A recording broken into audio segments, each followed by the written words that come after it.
Good afternoon, and welcome to Season 2, Episode 9 of the Chargers Power Hour. I'm going to call this one, This May Finally Be the Year. Let's go. And happy 75th birthday to a Hall of Famer, Dan Fouts.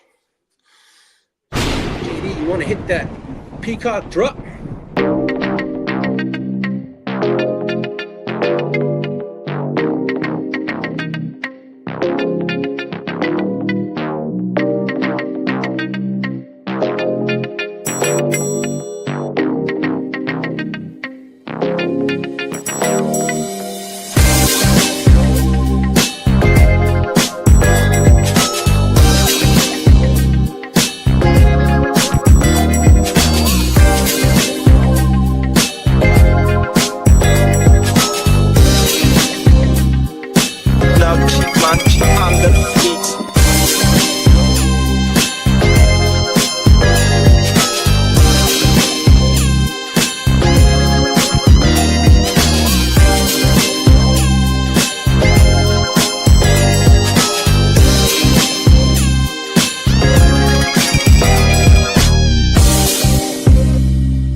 Shout out to the channel sponsor and the show sponsor, neonpeacockmerch.com.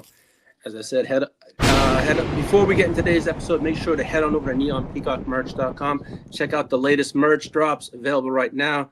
Custom tees, hoodies, hats, coffee mugs, drinkware, pillows, framed artwork, apparel, you name it. It's all over there. Designed by Peacock, one of the best artists I know. Simply does some great custom work. So make sure you grab your Lightning Lad shirt, your LAC Jam shirts, your Gen Wealth neck gear, and much, much more. And if you need to get in contact with Peacock, just contact me and I can get in touch with them. And you can have your own custom stuff designed and put on the site to buy, whatnot. But on that note, welcome to Episode 9 of Season 2 of the Chargers Power Hour. All right, thank you, JD. On that, let me get to that. Well, we know we had a big signing a little earlier, couple weeks ago, David Njoku. Well, I'm going to call this David Njoku can unlock Justin Herbert. So on that note, that should be segment 1. To me, one of the most underrated storylines this season, 2016, is going to be the impact of David Njoku, the tight end we just signed. This could have, in this offense, an arrival means for Justin Herbert is he's going to have a tight end he can rely on in the red zone. I mean, the front office, Joe Ortiz and Jim Harbaugh and the rest identified needs and what we needed. And it was a tight end. Yes, we have Gadsden, but this is going to be a good tight end red zone threat that we needed. Hey, what's up, King D? Thanks for joining, my friend. Let me shout out the chat. King D in that. Hey, Booga Peters, I'll see you tonight, man. Thank you for joining, and I look forward to seeing you and Taylor tonight and having a good time, man. Hey, King, I'm doing good, man. Bolt up. I hope you're having a good day and a good week, man. I look forward to tonight, Booga. And thanks for King joining. But no, the front office identified a major opportunity and strength in the passing attack by bringing in one of the least most athletic and most versatile tight ends in the league in David Njoku. The Chargers are transitioning into a brand new offense with the Mike McDaniel system. Having a proven veteran like Njoku gives the Chargers a viable chess piece in this offense for Mike McDaniels and for Justin Herbert. And Njoku can move all over the field, so it's going to be a beautiful thing.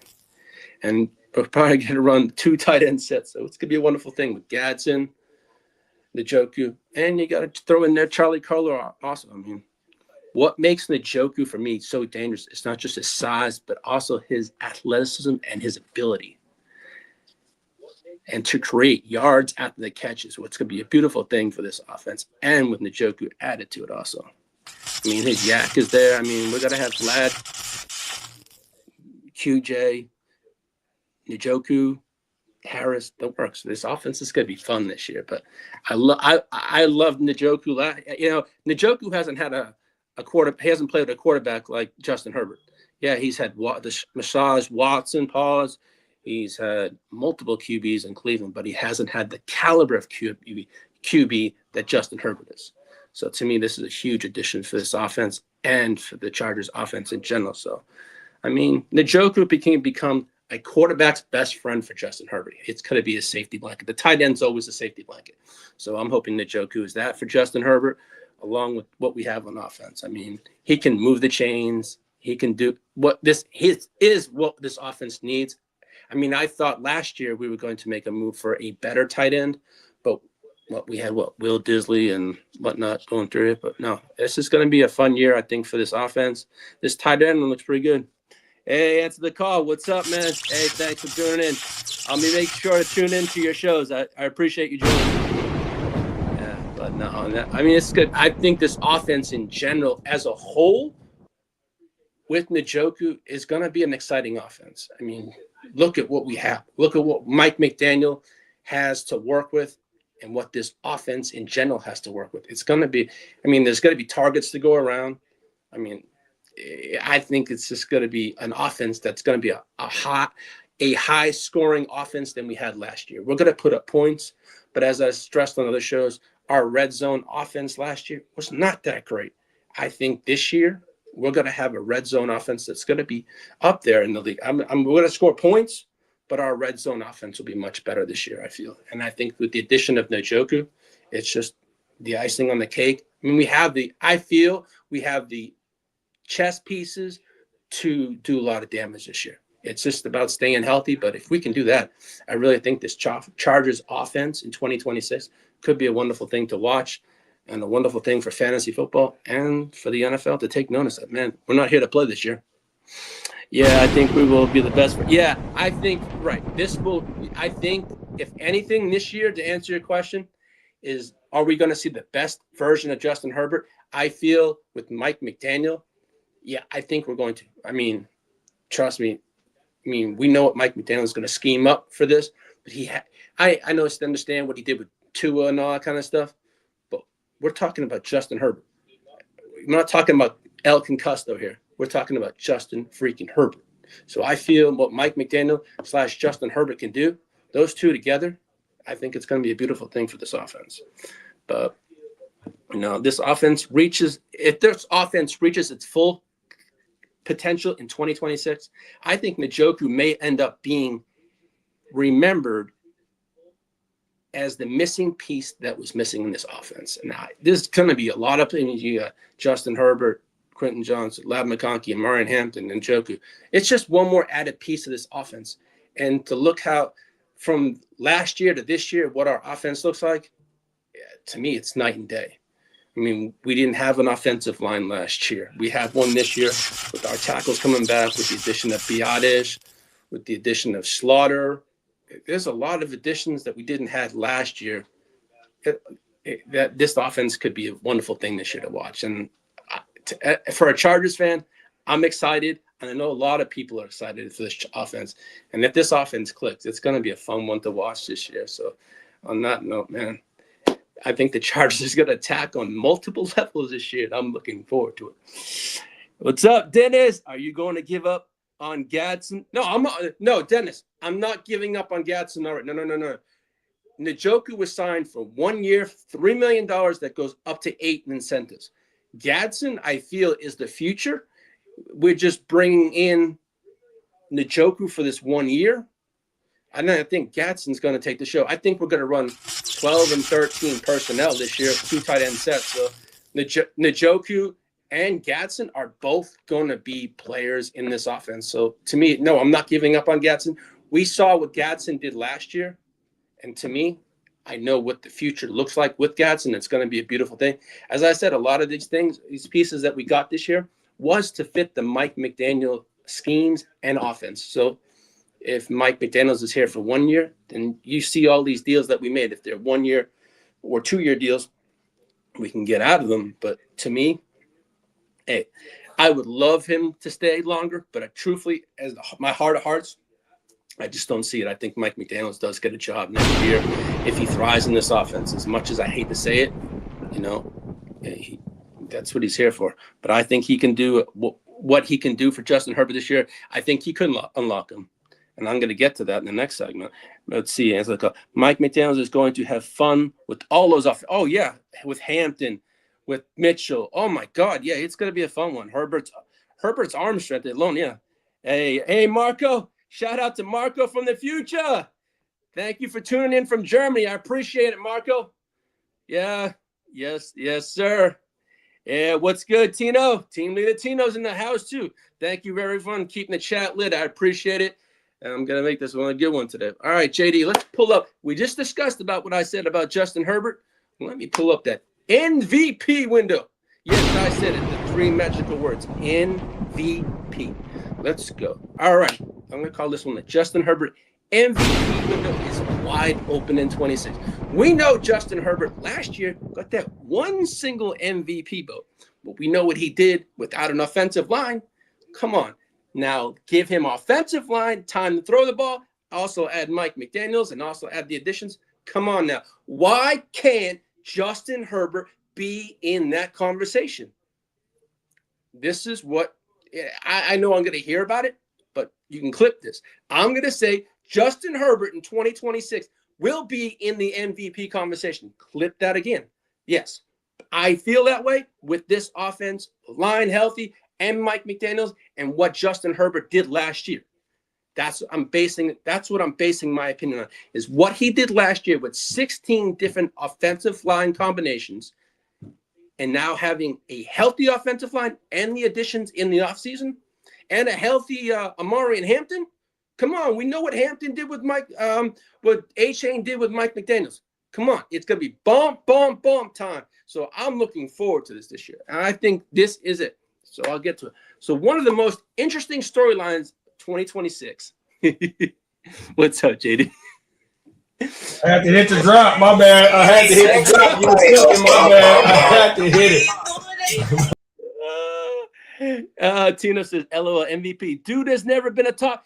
Tino, yes, I know he's never been a top 5 quarterback. Don't get me wrong. Hey, Tino, I know my quarterback. Dude, did you see what he did last year without a healthy offensive line? 16 combinations last year, most in the NFL. He was sacked 54 freaking times, Tino.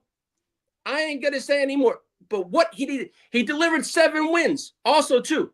Come on now, Tino. I ain't toot my horn because I'm a Chargers fan, but I'm saying fast. You give him a healthy offensive line, Tino, if not, you and I will talk. I'll say he's going to be in the top 5 of the MVP this year. That's it. He's going to be in the MVP talk. I don't give a shit. He still was in it last year, but look what he did. You know me, I'm going to speak my shit and speak some facts. And I'll let anyone speak their facts, but seriously, that's what I feel in my heart of hearts this year. Justin Herbert is going to be an MVP candidate. So on that, NFL.com, Bobby knows what, whatever his name is, recently highlighted Herbert as a quarterback whose stock is rising. And it's easy to understand why. Look what he has, Mike McDaniels, an offensive line. No, Mike McDaniel is known for maximizing a quarterback's abilities and the things that he can do and maximize those abilities. So I feel this is where Mike McDaniel is already working with Justin Herbert on his footwork, his timing, his technique, all those things that can improve and unlock Justin Herbert. So to me, all these things that he's doing to improve and help Justin Herbert. And that, because I remember Mike McDaniel said he gave 100 plays of Justin Herbert. Out many plays of him, went through all his games and broke it down to him in 100 plays. He's going to break down a lot of things that Justin Herbert hasn't had things broken down to him. So this is where it's going to happen. I mean, we've already seen what Mike McDaniel accomplished in Miami with Tua. I mean, he set Miami records. He set season records of. He led the league in passing, I believe, 1 year. We saw what he did. But I'm not comparing Tua to Justin Herbert, but I feel if I'm going to compare the two of them, I feel Justin Herbert is a better athletic, better quarterback than Tua. That's what I personally feel. Tua is a head case waiting to happen. So he's one hit from having his career over too. But Justin Herbert uses his head. He's got a better football IQ. And you look at the football IQ of Mike McDaniel and Justin Herbert together, that's a match made in heaven. That's all I'm going to say. I mean, he turned Tua into a Pro Bowler. You know, hey, what's up, Emil? What does Tino say? I think Hampton hurts his stats this year. No MVP quarterback has had an elite running back behind him. Hampton's going to steal his thunder. I mean, Tino, don't get me wrong. If this team wins, I don't really care who steals whose thunder. If we win, that's all that matters, man. I just want to get past the hump of that playoff exit early. I don't want to just walk into the playoffs and lose. I want to go into the playoffs in January and possibly go into February, early February. That's my goal. It's every single week, one game at a time, next man up, next team up. But to me, all those accolades, that's all comes at the end of the season. But to me, it's about the team W's and the team wins. That's all I want. I just want I'll start off with this. I want the AFC West this year. It's been since 2009. That's too effing long for me to see the freaking red, orange, or whatever from the Raiders or the Denver, Kansas City. I'm sick and tired of seeing that shit. I want to see powder blue lift that damn freaking title for the one since 2009. It's our time. Even JD knows he has the Chargers winning this year. I do too. And I'm not going to toot my own horn. I feel the Chargers have the opponent, all the combinations they need, offensive line, all the players we need to do that. We just have to stay healthy. I really think it's going to happen. I think it's a possibility this year. I ain't saying it's going to happen, but I feel this is the year that we can take that title. Screw the rest of the fucking West. Excuse my language. I'm getting a little heated. Tina goes, I think Hurts better. Oh, yeah, of course, yeah. Yeah, two is a head case. I think you're going to be in Chargers legit this year. I feel we can win the West. Peyton Manning. No, Peyton Manning never had a running back also, yes. But Peyton Manning, remember his playoffs. He started off 0-3. Where's Peyton Manning right now? He's in the Hall of Fame with 2 rings. So to me, I understand everyone saying about Justin Herbert this. He's 0-3 in the playoffs. And I was on the show last night. I remember saying on Stay Tuned Live, man, Peyton Manning was 0-3 too. And where is he now? That's all I gotta say. It's not. Does it stink? Yes, starting off 0-3. That is what it is. But to me, this year's a new year. 2025 was last year. New season.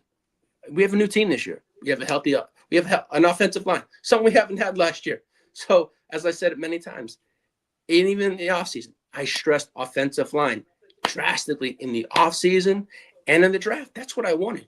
I think any Chargers fan last year, that's what we wanted. That's what we know we needed. But, man, this is why we got to play this game. I feel what Mike McDaniels can do for Justin Herbert. He can unlock him. His mechanics, all those footwork, all the things, small things he's working on. I remember they were talking about Justin Herbert last year was like 2.7 seconds. And they say Mike McDaniels, what he's been working on, he's cut that down drastically. He wants to get the ball out faster this year. So we're going to be seeing a lot of fast plays this year. So I'm looking, it's going to be exciting. This offense is going to be an exciting offense to watch, not just in football, but also in fantasy football this year. Because I know the fella backstage has been pumping out those videos, and the Chargers have been a feature on those videos, especially with the healthy offensive line and all that stuff. So I know the fella has been cooking up those videos as always. So as I said, head on over to the Hard to Start YouTube channel. Check out these videos. He's dropping dimes every single week, or whenever he drops them, make sure you get your notifications set for the Hard to Start, because JD is cooking. But man, on that note, as I said, I mentioned Joe Alt. So let me get to Mr. Joe Alt, and that the return of Mr. I'm going to keep Justin Herbert's jersey clean this year. To me, if you had to say, who are you going to get in free agency? Man, we really didn't need it. That piece that we needed just had to be injured last year. Tell him about Tully, man. I think, hey Tino, glad you brought Tully up. I think that kid this year is going to thrive. I think this is the year. I know every single year Tully's played, he has improved year in, year out on his sacks, etc. Man, I think Tully's going to get paid too. So that's going to be coming up very soon too. I know they're working on an extension pause for Tully, but man, I think he's the cornerstone of our for us, and we're going to build around him. I mean, you also add the fellas, JD's man, Hakeem Messidor, and they say he's been standing out as so much in camp. So he may be 25 years old, but as I said on one of the shows, we brought in a 25-year-old because we're a win now team. And I think Messidor is going to also be a huge piece to this Chargers team this year, and he's going to produce. But really, I'm excited. I mean, I'm going to get back because I feel Joe Alt is almost just like we had a late Christmas present. We didn't get to have him last year as much. We had him for, in and out of the lineup because he got hurt a few times. And when he was in that lineup, Justin Herbert was not hit. When he was out, Justin Herbert jersey was not clean, and he was always banged around, hit, sacked. Hopefully a lot of that with Alt and Slater back this year, it's going to be a huge difference this year. I really feel. I feel those two bookend tackles are when healthy in the league, a top 5 duo of tackles in the league. That's what I feel with Joe Alt and Slater when they're healthy. So, but no, I'm excited to see with Joe Alt back. I mean, I'm gonna get to that one there. So I'll say this: the return could be the Chargers' biggest off-season addition. We don't have to make an off. We're just getting him back into the fold. So when you talk about the Chargers' off-season additions, yes, we have Charlie Kolar, all the other, but the biggest one to me is the return of Joe Alt and the return of Rashawn Slater. And to me, having those bookend tackles for Justin Herbert back is going to be huge. Protecting Justin Herbert is going to be. Hey, shout out Emil, banged around. Yo, Emil, words that come out of my mouth, I know they need a pause, but my mouth runs so fast. I can't get those pauses out because I'd have to pause myself. That's why I need that pause shirt on all the time. That way I cover my ass, right? CMA, sorry about that one. But no, I think with Joe Alt being back, it's going to be a wonderful thing.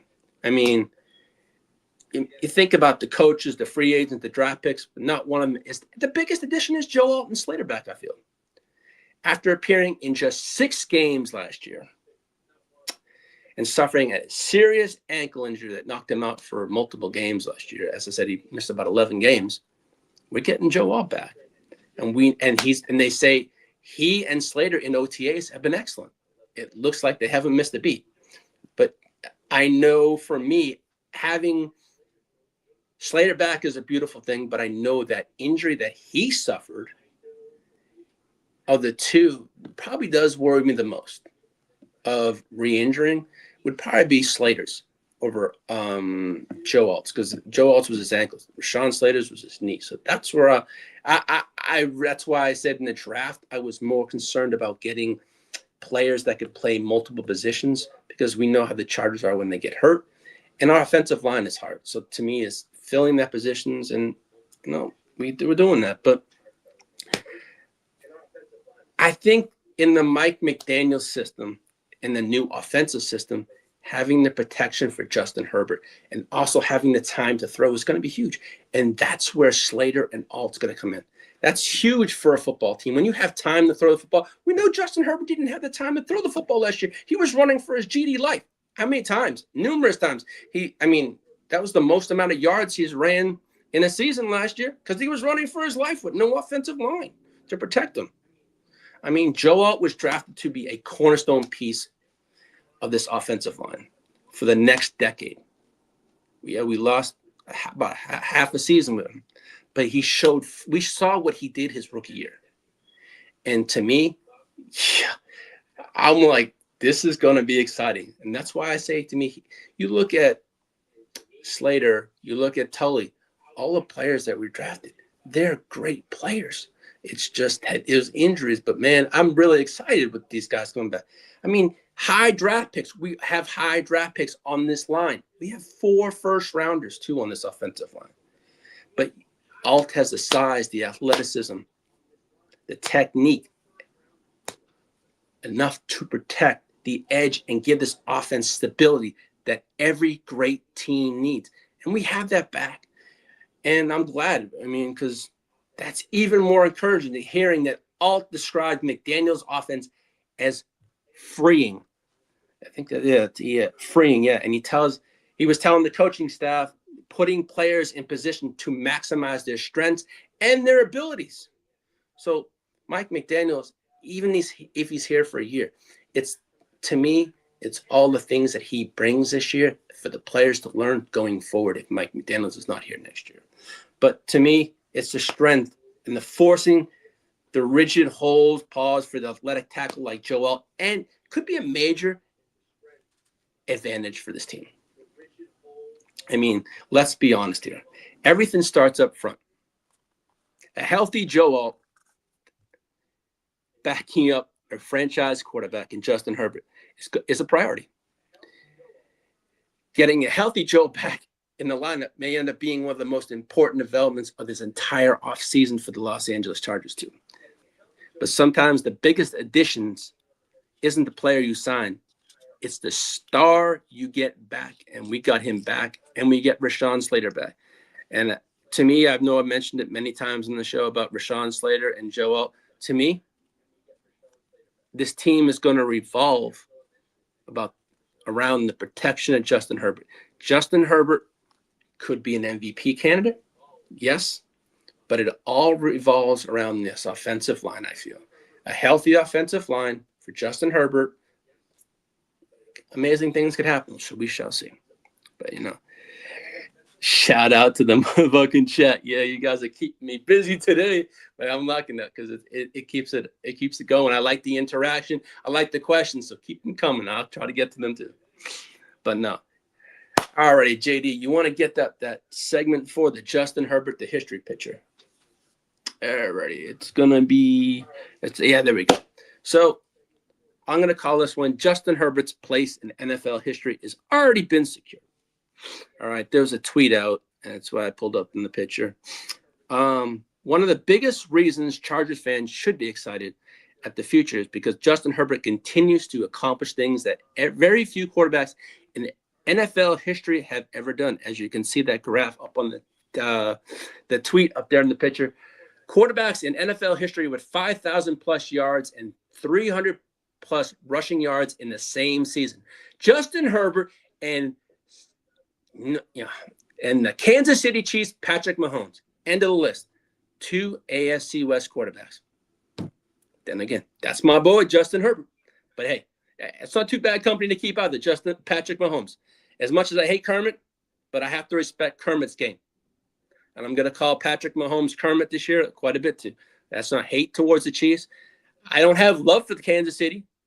I'm going to be toned down my hate a little bit. It's the off season. I can tend to lose that, but I'm trying to get better at trying to respect other teams' fan bases because I'm going to have those teams on my show, and I want to respect them just as I want them to respect my team also. So I'm going to try to do better this year on that. I can't promise, but I'm going to try. That's all I can do. Okay, so to me, as I said, think about this for a second. Justin Herbert and Patrick Mahomes are the only 2 quarterbacks with those stats. It's not impressive company, but that's a category occupied by 2 players that to ever play that position to do that. But what makes this achievement more remarkable is the combination of skills required to reach it. Plenty of quarterbacks can throw huge numbers. Plenty of quarterbacks can use their legs, create plays, but almost nobody has the able to dominate through the air while providing significant on the ground the level Justin Herbert and Patrick Mahomes have done. We know what Justin Herbert's arm strength is and his elite arm talent, as I've mentioned in other shows. That has never been questioned at all. He can make every throw on the field, on every level of the defense. He fits passes into places I've seen other quarterbacks do, but he manages to get the ball there. Tight windows, pause. What's up, Marco? What's green and smells like bacon? It's a good one, Marco. I like it, my friend. Thank you. All the way from Germany, Marco. And I can't wait, Marco, to have you on the show when we're in Germany, when the NFL's in Germany, man. It's gonna be fun. It was a lot of fun last year rocking with you for that Germany game, and I look forward to this year, as do the whole channel. It was kind of fun. What's up, Crooked Commish? Yes, shout out to the Crooked Commish and the Chicago Clubhouse. Make sure to check out the Chicago Clubhouse. The Commish is a Bears fan. He's a die-hard Chicago fan. Much respect to the Bears. Much respect to the Cubbies. Crook, next year, you're coming on the show, man. And I'll happily come on yours. It's going to be fun because you're on our schedule next year. But make sure to check out the Chicago Clubhouse. He has one of the funniest guys on his channel, the Mouth of the Bay. And he's a 49ers fan. And I'll have him on my show this year along with JD and Bogey. But, man, the Crooked Commish and the Mouth of the Bay are wild. You got to check them out, man. Check out the Chicago Clubhouse on YouTube. It's a great channel. They got some great work and put out some great fantasy content and shows in general. If it's not baseball, if it's not football, they cover all sports just like our channel. But shout out to the Crooked Commish and the Chicago Clubhouse. And thank you for tuning in, Commish. Appreciate it. Yeah, Marco, we appreciate you, man. Yeah. Your stream is always a lot of. No, we like to have a good time, but man, Marco, you learn a lot of things. I mean, I learned a lot of things last year from you. I know a lot of German soccer stuff, but from the football context, I did learn a few things last year, and I appreciate that. But I appreciate you tuning in, and it's always a fun time having you on the show, Marco. No, but I feel Justin Herbert this year with this offensive line, Mike McDaniels, all our weapons. I think this offense is going to be a fairly powerful one. I mean, if you look at it, Herbert's arm talent hasn't been questioned. But what separates quarterback from being elite quarterbacks is defenses can simply take away the aspect of the game if you focus too much on stopping Herbert's arm. We know what his arm talent is. He'll move chains with his legs. We saw that last year. He ran for what? I don't know the number top of my head, but it was like 700 some odd yards. He was rushing for his life last year. I don't want to see Justin Herbert run that much this year. I know he's going to run some, but I don't see him running as much as he did last year, to be honest with you. But the fact that Herbert's name is being mentioned along Patrick Mahomes in the NFL record books, it tells you something you need to know about the caliber of player the Chargers have under center. These aren't stats that happen by accident, but they are a result of a quarterback who possesses rare physical gifts, elite football intelligence, and the ability to take over games in multiple ways. We know how Justin Herbert can take a team put it on his back and just sling the rock. I mean, I don't think the way our team is built this year, we're a well-balanced team. I see Justin Herbert thriving this year in the McDaniels offense, but this offense in general. No, Commish, it's my pleasure, man. You come on our show. I love it, man. The collaboration between our show, your show, it's always fun. And I appreciate you for tuning in, always in the chat.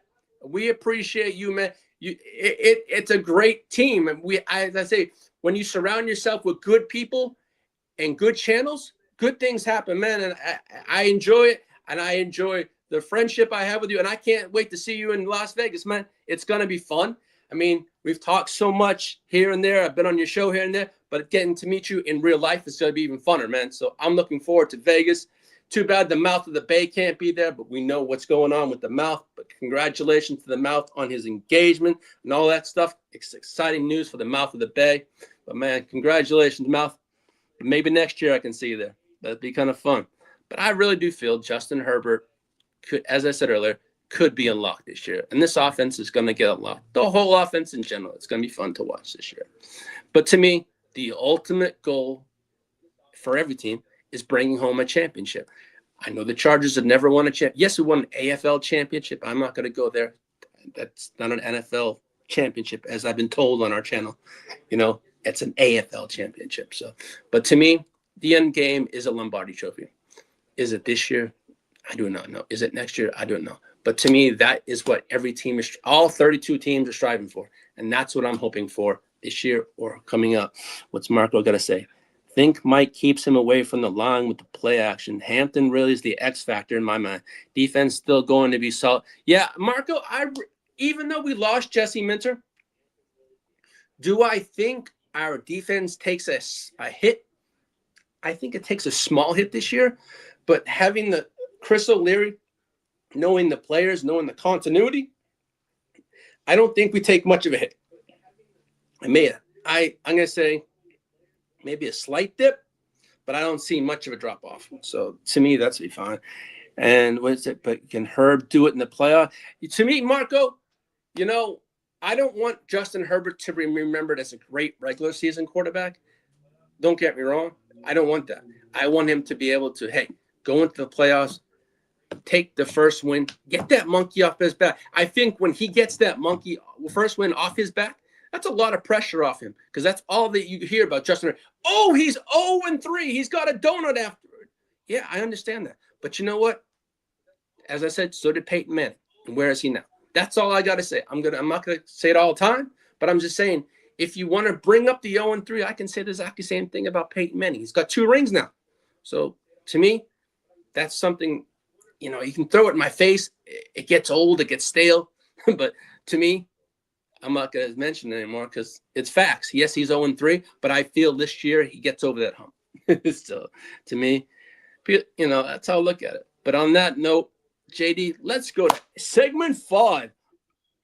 Crooked Commish, you're right, Lee. It's a good team over there. That's why I don't want to be part of it. I know with the clubhouse, but I can be 2 squads. Hey, man. Hey, Commish, you always have – I always try – I mean, when your shows are on, man, I always try to pop my phone or if it's my iPad because if it's – I always want to show love to your channel just as you show love to our channel. And I appreciate every time you coming in, even to my show, man. I really appreciate each and every one of you taking the time out of your day for something I didn't think about 2 years ago I could actually do. So I really appreciate each and every person that's taking their time out of the day to watch my show. And I try to do my best every single week to bring a good show. But I mostly appreciate the friendships and the subscribers on our channel that tune in regularly. I mean, we have multiple shows a week and we always have the same people. And I appreciate them for taking their time. I really do. I mean, King D would text me, man, look at Lee, I'm watching your show. I'm like, dude, you can always watch that on replay. Pay attention to the road, man. That's more important than watching me. But those small things to me mean a lot. And that's how I was raised. The small things mean a lot to me. For people taking their time out of the day, it means a lot to me. And I appreciate each and every one of you. And I want to say that. And that's a grateful thank you to me. And I mean that. I guess no 2020 vision. Hey, Marco. Hey, who knows? Marco, said that to me. Oh, my bad. This chat's lit today, man. I'm like, I got to keep track of who I'm talking to. Oh, man. All righty. JD, okay, wait. All right. Well, I know I touched on it earlier. Hold on a second. It's a little hot in here. I know I touched on earlier about the tight ends. Well, I'm going to call this segment the Chargers tight end revolution is basically. Hey, you forgot the pause. You touched on the tight end. That's why I said I need that pause shirt, man. You know what? You may have a screen in the background. I need a pause screen 24/7 because my mouth is loose, lipstick, chips. But thank you, JD. I appreciate it. Oh, man. This has been a fun show. But you guys got another live? Where are y'all chatting from? Tino, I have a live at 6:15 tonight. I'm going to be joining Booga Peters, and I'm going to be joining his show tonight for another Chargers show. And I'll give you a guest on that show. And you're going to head over to the Bold Splits on YouTube channel. They have Chargers content, and he actually has like Chargers players on his show and former coaches.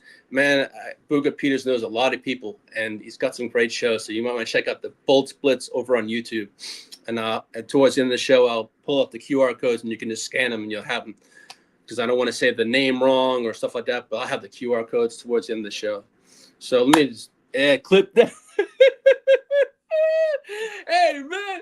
Yo, I'm full of it today, man. As JD said to me backstage, Lee, be charged up. Be ready. I'm always charged and ready. Sometimes my battery just a little low, but the juices, paws are flowing today. So I'm having a good. The chat's lit. I'm lit, and I love it. I love it. I type bold splits on YouTube. Bold, Tino, BOLTZ,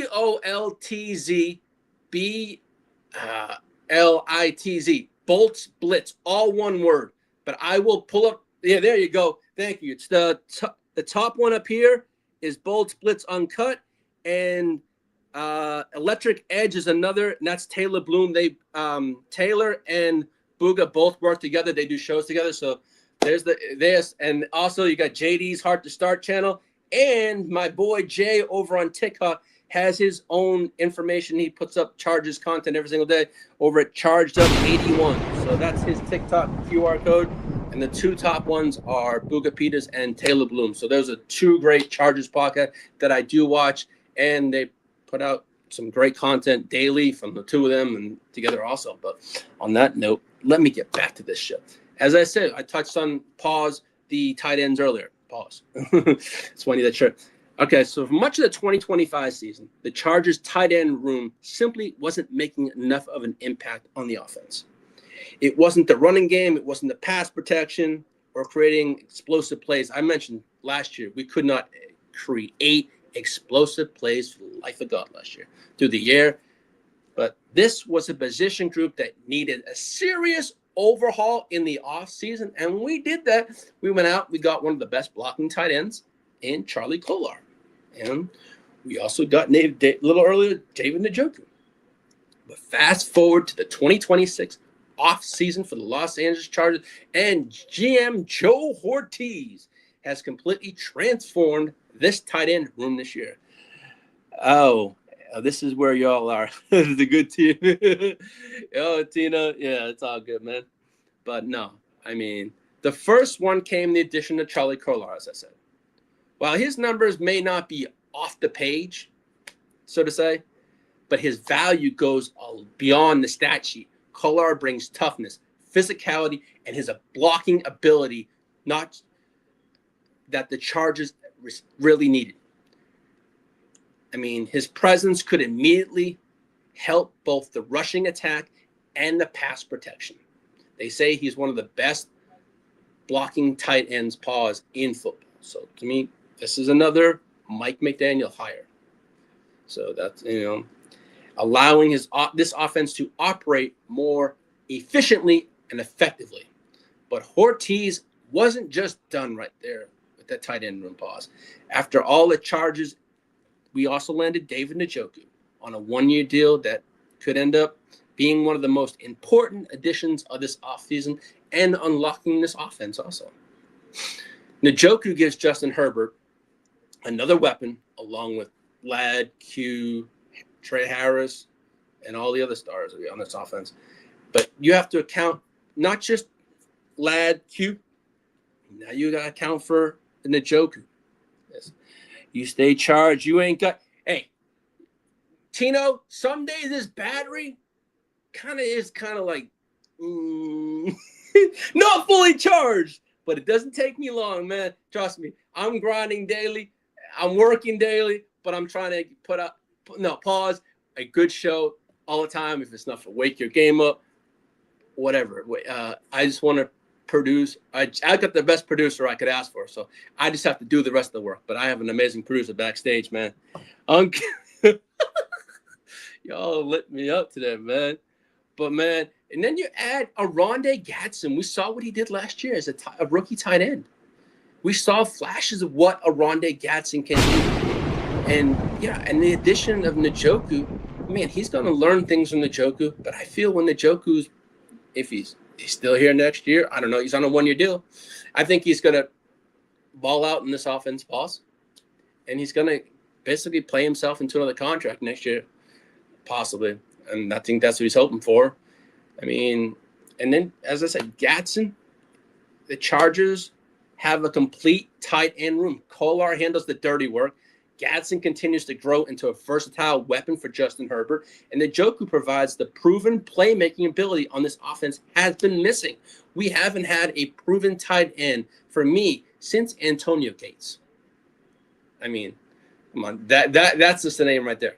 I'll get to that a bit later too, and I have to bring that up because I'm looking forward to that segment too. But as I said, this isn't just an upgrade. This is a complete overhaul and a complete transformation for this Chargers tight end room. Pause. For the first time in years, the Chargers had a tight end group pause that can impact every phase of the game. And if these pieces and all come together at the right time, the way the front office has envisioned for this Chargers offense, this could become one of the most underrated position groups in all the entire NFL or in football. And Justin Herbert has more weapons, Greg Roman, than Greg Roman's versatility. And the chart, I said Greg Roman, I'm so glad he's gone. That stale, stagnant offense, man. I just don't have to worry about the Roman offense. I mean, it was like a Roman candle. It burnt its way down to the core. Gone. I'm just glad that man is gone. Hey, it was nice having you here, but man, you made watching football at times so boring how the man plays boring. Now, you go from a Roman offense to a Mike McDaniels offense. Come on, that's night and day. This is going to be fun to watch this year. It sounds like there's a thunderstorm on the horizon. The news is calling it Hampton. Now, hey, Tino, as they call every single hurricane has a name, this might be the year. It's called Hurricane Hampton or Hurricane Amari or whatever, man. But hey, if it's a storm, as the Chargers say, the storm is brewing and the storm is coming. So, no pun intended. We used that last year. The storm is coming. The storm is brewing. Man, I want to be a storm every single week. I want this Chargers team to thrive, to go high. I have high expectations, but you know what? Sometimes if you set your expectations too high, you get let down. I've been let down too many times as a Chargers fan. So that's fine. But I'm excited as much, just like any other Chargers fans are this year for this offense. Man, if we can stay healthy, I just feel anything's possible for us. That's what I feel. So I know the title of this show this week was, is this finally the year? I know everyone's going to laugh at me. Oh, you think you're going to lift the Lombardi trophy? I ain't saying that. I'm just saying the expectations people have, they feel we're in the conversation. That's why I called it, is this the year? I'm not saying that, but I'm saying, but the expectations that are being put on this offense and the Chargers in general by all these pundits and people saying they can be something this year. Well, let me get to that. JD, you want to pull out this? Is this finally the year picture? The one with Herbert and, Coach. There you go. Thank you. Well, NFL.com recently ranked the Los Angeles Chargers as the 5th team most likely to win their first Super Bowl. And honestly, it's hard not to argue against that assessment because of the places that we have. As I said, I'm not saying we're going to win, but this is what a lot of people are saying. Now, I know you can clip that. This is what I called it. Is this finally the year? But since Jim Harbaugh has arrived, the Chargers have gone 22-12 in the regular season, bringing stability, toughness. Hey, what's up, King D? Other 4 teams. Who are the other 4 teams? Jesus Christ, dude. What was it? The 4 teams. Oh, they had the Chiefs there. They had the Buffalo Bills, Ravens, and the Rams. Okay, King, your team is one of them, buddy. I know you and I are going to have a nice show this year when it's the Rams Chargers. And who are, yeah. Oh, I'm talking to Tino. Dear God, I'm having a day. This chat's lit today. You guys are keeping me on my toes. I love it. But, man, this year, this chat today is absolutely lit. I'm loving it. It's keeping me on my toes, man. Hey, but I'm not always kept on my toes all the time, but today you keep me there. Ravens and Chargers should be 1-2. Tino, it's going to be interesting to see what the Ravens do this year with Minter. I mean, I think their defense is going to be solid. But are we going to – to me, about Lamar Jackson, gets to the playoffs, right? Gets there, that's a great thing. Like Justin Herbert. Always chokes in the biggest moments. Are we going to see another choke artist from Lamar Jackson? I'm not saying it's going to happen, but hey, somehow he just can't get over that hump. Is this the year? Who knows? But to me, I don't want to think about that because that means we got to go through the Ravens. Hey, Jesse Minter knows our team quite well, knows our players, but hey, I'm not going to get into that. I'm not worried about it. I ain't get to the regular season yet. But but as I said, Jim Harbaugh is 22 and 12 in the regular season, bringing stability, toughness, and a winning culture back to Los Angeles. Or should I say Los Angeles / San Diego? Because I know there's a lot of fans that are not happy that we moved to LA. But now the conversation shifts from regular season success to postseason results. We haven't had that postseason results. We've been there 3 times, and we haven't succeeded those 3 times. So to me, that's why I feel this year it's going to that 0 for 3 will change. Knock on wood, I hope so. But the biggest reason for optimism remains Justin Herbert. We've seen flashes of greatness throughout his career, but 2026 could be the year everything comes together for this Los Angeles Chargers offense and team in whole. Come on, we got Derwin James locked down. We got all our studs back. Come on, let's go. I'm looking forward to this. Mike McDaniel taking over the play calling duties. The Chargers offense has the potential to become one of the most creative and explosive units in football this year. Add in a healthier, improved offensive line, and Herbert could be set for the rest of his career or this year. But going forward, he's going to learn something from Mike McDaniels. And I feel take this, learn it, and grow with it. You're not going to have him forever, but take what you can learn while you have it and grow. I mean, for their career, you learn something from every different coach. To me, this was a coach with a mind. Let's go. That's what I want. I want him to thrive this year. I think he's going to. But defensively, the Chargers have been one of the most consistent units over the last 2 seasons with Jesse Minter. Yes, Jesse Minter's gone. However, the departure of Minter creates a major storyline, as I said earlier, heading into the year. Do they think the Chargers defense is going to slack up? I personally, do I think it's a big tail off? I don't. I just think it's a small drop off. Not a big one like people are thinking. I really don't, because of the continuity. Well, Chris O'Leary knows of the players. I don't think it's a big drop off. Excuse me.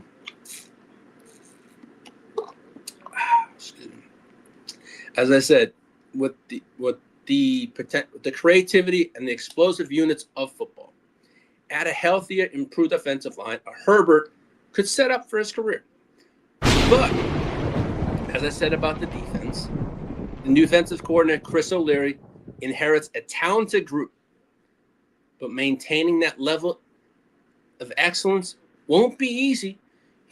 I'm not saying he's a Jesse Minter. Okay, don't care. Chris O'Leary and Jesse Minter are totally different coaches. Jesse Minter is a great defensive mind. Chris O'Leary was here, 2 years ago? Back in 2023 he was here. And he was running the secondary.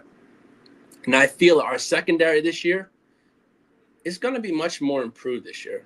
But the defense, as I really do feel, it's going to take a small, I wouldn't say a drastic setback, maybe a little down, a little lower than last year, but I don't see much of it. I think it's going to be fine. But when you look at the full picture of the Los Angeles Chargers, we got the ingredients are there, the elite quarterback, proven head coach, a stronger offensive supporting cast, the defense that has already shown that can compete with the league's best. We have been ranked up. Our defense has been ranked up there. So it's not like Guccini says, Tony Jefferson was a good morning football, and he spoke on how O'Leary turned around the – I think it was Western Michigan. I remember saying that on a show, JD, when we first hired him. Remember the show when I talked about the offensive and I talked about Chris O'Leary? I remember that. He took one of the worst defensive groups and brought him to one of the next season, one of the best in college football, and that was, I believe, at Western Michigan, if I believe. I could be wrong, but I know it was in Michigan. I think it was Western Michigan.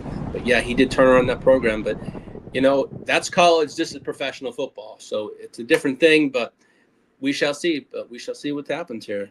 I mean, the question is, for me, whether the Chargers are talented enough to contend. The question is whether they can finally put all those pieces together that matters when it's the most, and that is in the playoffs. So, Chargers fans, what do you think? Is this finally the year the Bolts make a Super Bowl run? Bring that first Lombardi franchise in history. I pray, but to me, let's just get the monkey off the back, get in those playoffs, and move into January, move into February, and if we hypothetically get to that dance and get to that game, we take it as it comes. But I want to take my first goal this year is the AFC East. My second is to get into the playoffs. And whatever comes after that, to me, is just icing on the cake. I just want to get the monkey off Justin Herbert's back, get that playoff monkey off his back, and continue to grow. As I think the more we grow as a team, we've shown improvement every single year. So I say, why not us? As Jim Harbaugh says, who's got it better than us? Nobody. I know a lot of people don't like that and they get annoyed, but first time I've said it on the show. But man, as I said, on that one, is this finally the year? We shall see. But as I said, in order to say this is finally the year, we got to stay healthy. And that's been the Chargers, to me, the biggest curse for this Los Angeles Chargers team. It's injury history. You look it up, injury. I'm hoping this year is a better year. So knock on wood, it does not happen. But now I mentioned a little earlier about a tight end. And his name is Antonio effing Gates. Now, man, this man, Hall of Famer, to me, I've been asked several times, Lee, who do you think is the best tight end? I mean, I saw Gronkowski play in New England. I've seen Kelsey play. But what Gates did with Phillip Rivers, I know at that time you had, who was it?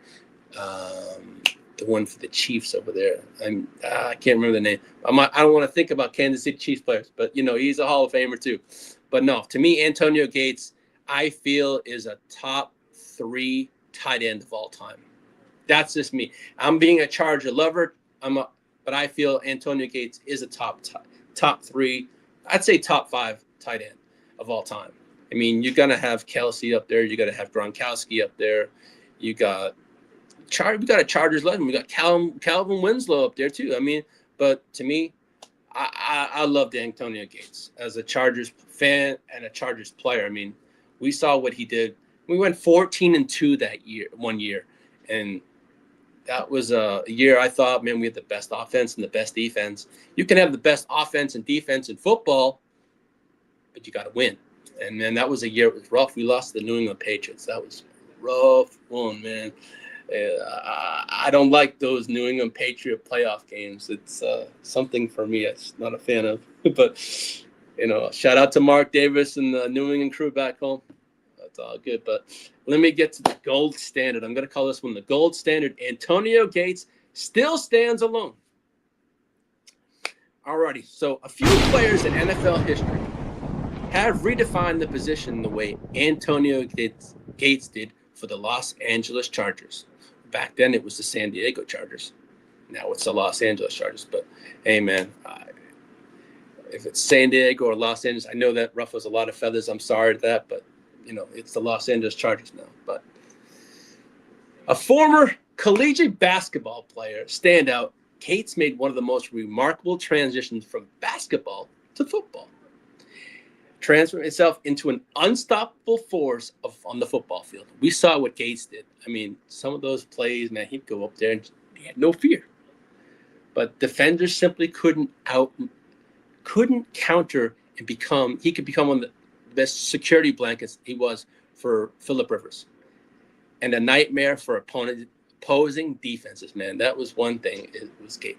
Oh, I'm trying to think. JD, who was the Kansas City Chiefs tight end back in the day? Was it I had the name. I'll have to think of that. My brain's just thinking too much. But to me, whether it was a crucial third down or a game-changing red zone possession, Antonio Gates constantly found a way to win.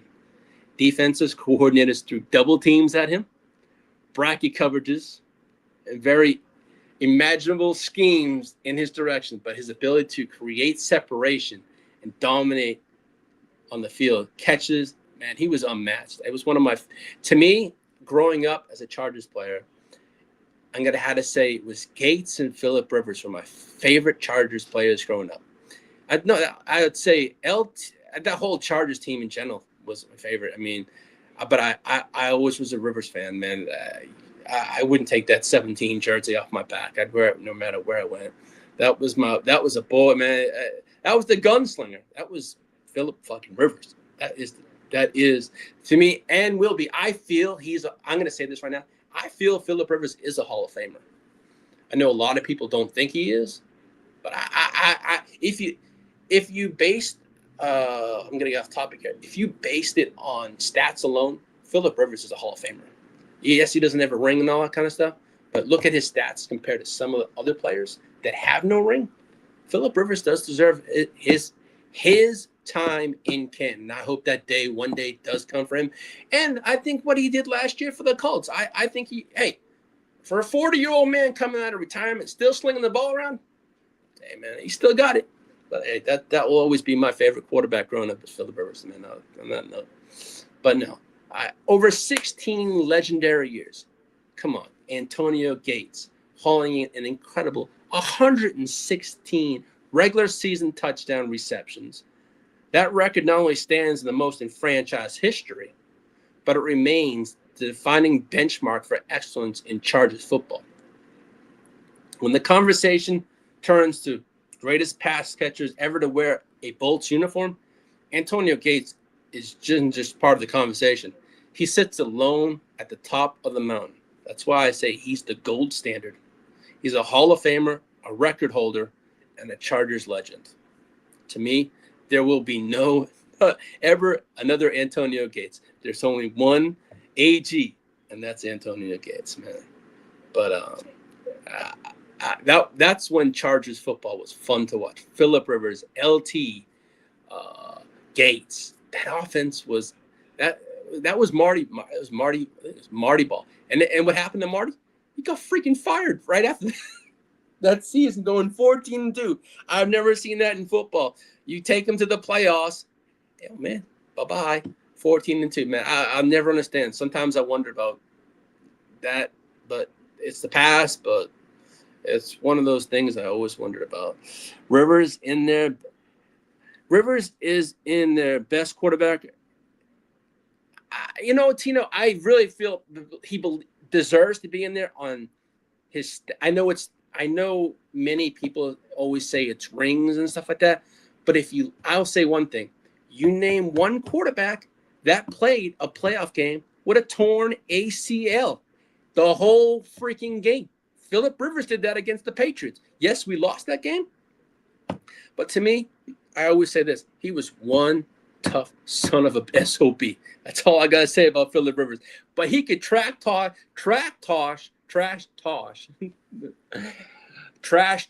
with the best of them. Excuse me. Tongue-tied. But no, man, that was a good time, Phillip Rivers football. But man, we went from Dan Fouts, Drew Brees, and then to Phillip Rivers to Justin Herbert. So to me, the Chargers really haven't had too many quarterbacks, or a quarterback carousel like some teams have, like rotating quarterbacks left and right. We've had the continuity of having quarterbacks year in and year out. So the stability of the quarterback position for the Chargers has been pretty good. It kind of reminds me of the Green Bay Packers with Rodgers, Favre, Rodgers, and Jordan Love. Shout out to the Stay Tuned Live and the Packers podcast over there. I mean, the continuity of having a quarterback for a certain amount of years, it keeps it in-house, and it's good. There's not much turnover, but there's the continuity. But that's, for me, you look at the Green Bay Packers, the Los Angeles, we don't go through quarterbacks like some teams. Look at the Atlanta Falcons. Look at the Cleveland Browns. How many times has the Cleveland Browns changed their quarterback? Man, I've seen it. I think online you see it, a jacket with all these names. It's got too many names to list. It's kind of crazy. Yeah. It was hard to. Yeah, Tino. Yeah, that. Yeah, but that Tino. That was that football then was wild, man. Peyton, Rodgers, Brady. Yeah, that was football. But if you look at football then to football now, and it shows how much the game has changed. Back then you couldn't hit the quarterback. Man, you hit a quarterback then. There's flags everywhere. Now it's like, oh, you touched the flag. I mean, football back then, man, was football. Now it's like it's almost like playing flag football at times too. But JD, now this section here, this segment is dedicated to the fella backstage. JD. My friend J.D. Guccini is big pause and high on Brenen Thompson this year in the fantasy world this year. And I know he'll probably be bringing that in one of his videos this year, or if he already has, hey. But, man, the fella, this one is for you. So I'm going to call it lightning in a bottle, the Brenen Thompson effect. As we can see here, this was Brenen Thompson at Mississippi State. 40 games, 1,557 yards, and multiple touchdowns on that. Yeah, he did what? He had yeah. So I'll start it off. The fastest player in the 2026 NFL draft arrives in Los Angeles carrying an elite speed, explosiveness, and play-making ability. That's something that we're one more added player to this Chargers offense this year.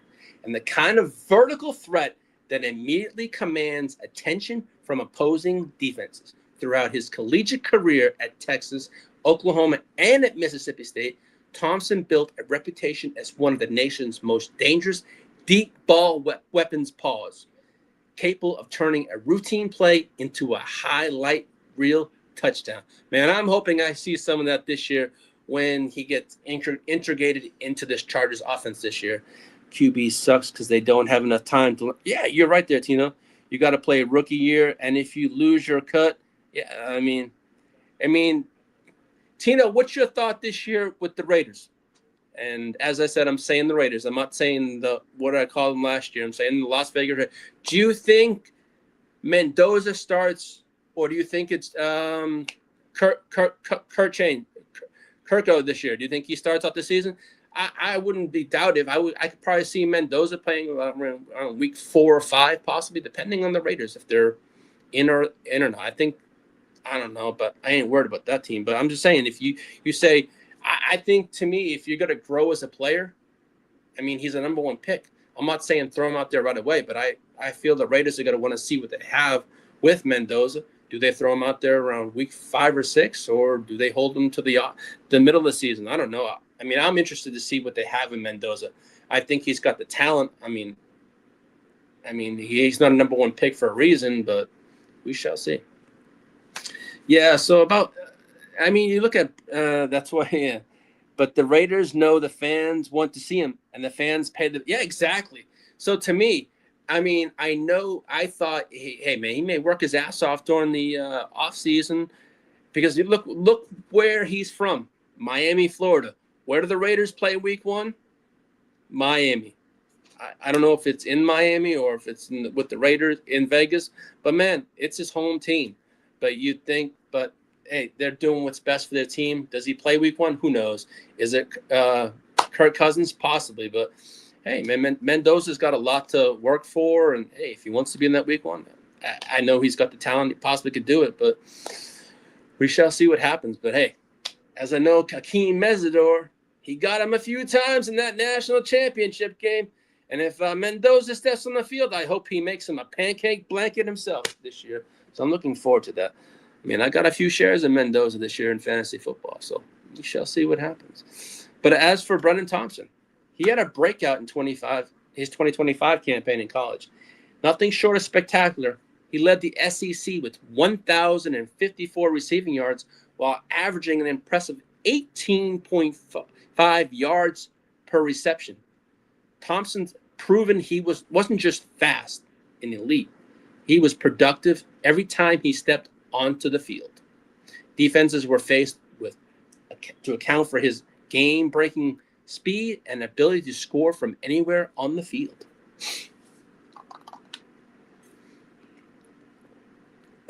So that's a plus. I mean, I'm looking forward. I really think Brenen Thompson in this offense, when he gets acclimated, the plays that Mike McDaniel brings up, and this is a Mike McDaniel pick. We know Mike McDaniel wanted this player. So to me, hey, he wants to make Mike McDaniel proud, and I think he's going to. I think it's going to be a fun year.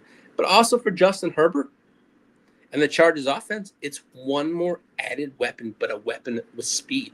Yeah, we have Quentin Johnson, we have Vlad, we have Trey, we have KLS.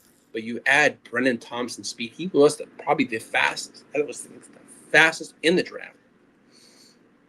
So, but Thompson's more than just a straight line speedster. He has the ability to accelerate through jet sweeps, separate crosses routes, track the football over the shoulder, and create yards after the catch, something the Chargers lacked last year. I know we had Q, but I think this year's offense, there'll be a lot of yak. So a lot of opening space underneath for the rest of the offense while creating more opportunities for explosive plays downfield. As I touched on a lot of times, pause, this was not a lot of explosive plays last year, and I'm hoping there's a lot more explosive plays this year, and that red zone offense is a lot more fun to watch this year. But Thompson is more than just, as I said, the Chargers didn't just draft another receiver. They added a player with the potential to stretch the field, ignite the crowd at SoFi Stadium and any NFL stadium this year, and provide Justin Herbert with a true home run threat every time he draws back to pass. Because I'm saying if Justin Herbert has the time to pass this year, something he did not have last year because he was pressured and sacked so much last year, you really didn't have the time to step back and throw the ball because he was always under pressure. And I feel with this year, having that offensive line and having those tackles back and add Biotish, add Slaughter, add all the weapons we have on the offensive line this year, it's going to be a different story. I feel giving Justin Herbert that time to throw the ball, analyze the defense, I think he's going to thrive. But as I said, the powder blue era begins now with Brenen Thompson. And if his college career was any indication, the Chargers fans should get ready to have plenty of fireworks this season.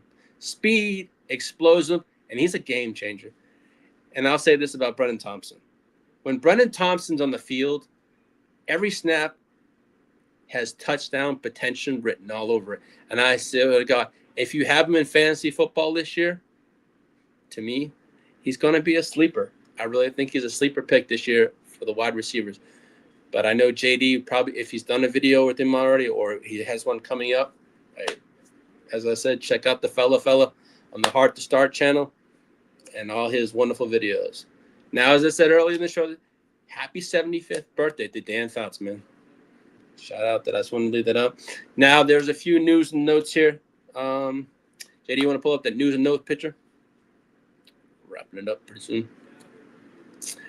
There we go. So, as I said, Chargers offensive line coach Butch Barry on Jake Slaughter's move to guard. He's doing center. He's doing guard. He's doing a lot of things, and he's been great to work with. Now, also, the player that we got over from Detroit, I have been seeing that he has been playing left tackle in all of OTAs pretty much at left tackle. So that's going to be a good thing. But I don't know if he's going to start. But as I said, having that versatility of players playing multiple positions, left tackle has been an issue for us. So that's going to help us. But also, I know A.J. Brown went to New England Patriots. Don't get me wrong. But they did say this. A.J. Brown reportedly had interest. He was interested in the Los Angeles Chargers, but the Los Angeles Chargers were never interested in A.J. Brown. So I remember saying on one of my shows, oh, we have interest in him. That was a blurb that was out there. Yes, the Chargers were interested. A.J. had interest in them, but the Chargers didn't reciprocate that feeling that, because I think they had Quentin Johnson on their roster already, and they had to make that 50th decision. So I think that also played into it. But I did see yesterday that cornerback Tarheeb still switched his number from number 29 to number 4. All right. That's all on the news and notes. JD, you want to put those QR codes back up? So let me give a shout out to these 4 wonderful channels. I'm going to start off with the fella backstage, the Hard to Start podcast, kick-ass shows, whatever he does. The Bolt Splits Uncut, Booga Peters, and also Taylor Bloom, who's got hers, The Electric Edge, over on YouTube, her own channel. And shout out to my boy Jay on the Charged Up podcast. So you can clip that. I want to put that on social media for them so they can have it. But no, check out the great content.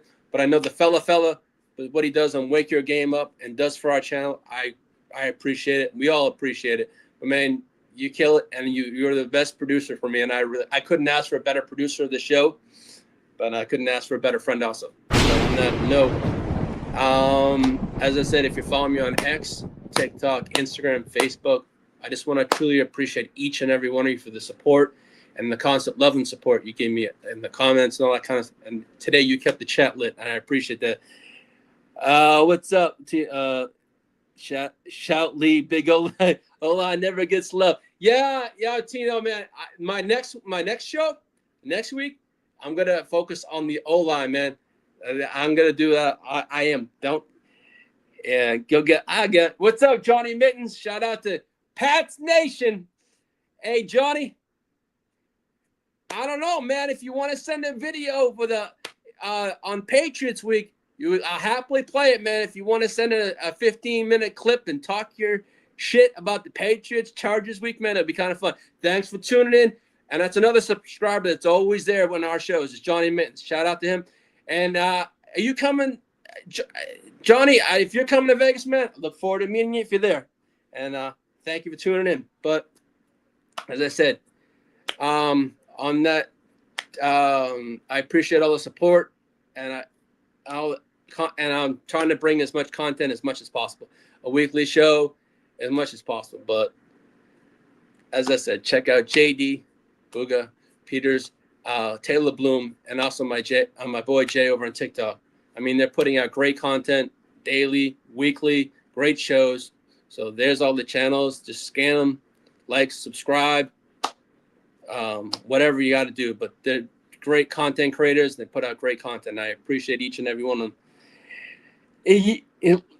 No, Tino, one thing about me, that's one thing I've never got. Don't play craps. Don't play the tables, man. Me being British, man, my father was a gambler, and that's something I want to stay far away from. Man, I may have something. I don't want to lose it all, man. I told JD and the boys about my uncle in England, and he put all trifecta on the horse race. And he goes back in there, puts it all down, and loses it all. My father wanted to kill him, man. So to me, I know my family genes, and that's something I want to stay far away from. I know I'll be in Vegas, but I'm there for a 72-hour business trip, man. To have some good times with the fellas and have a good time for a fantasy football trip. No, man, it's all good, Tino. You know what? Hey, what do they say? My dad told me that story. He goes, don't go down that path. I'm like, nah, man, I know that shit, you know. My family's some wild shit. But also, while you got that, make sure to tune in this week on the Gen and Wealth. We're going to have multiple shows this week. JD and I will be bringing the CFL championship. So the UFL championship. Also, the CFL we're covering now. And we're also going to cover the World Cup. So I know everyone loves the World Cup. Now, I have, for me, I'm a dual citizen of the United States and Great Britain. But I was born here. But my love for football and soccer, I played 28 years. I live here in the United States, but man, I want to see England win. But I'm going to root for the United States too. So I got two teams, but in my heart of hearts, I want to see England win because I feel they have a better team. But on that note, JD and I and the crew, we're going to have the first World Cup game on Thursday. I believe it's South Africa. I think it's Mexico and South Africa, if I'm correct. And then also we're going to have on Friday the United States versus Paraguay on the Gen Wealth YouTube channel on this and the Heart to start, and also probably on neonpeacockmerch.com. So on that note, we'll also have Wake Your Game up on Friday, and I'll deliver all the fantasy news, injury reports, and whatnot. But on that note, thank you everyone for tuning in to Season 2, Episode 9. This finally may be the year. I hope everyone has a wonderful rest of the day and a wonderful rest of your week. Bolt up. And also head on over to Bolts Blitz tonight. I'll be over on that as a guest tonight. And I look forward to joining them tonight. And have a wonderful evening. JD, thank you, my friend. As always, have a blessed day, everyone. Bolt up.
Yeah, I'm getting it. School of hard knock. I'm the mascot flipping shit.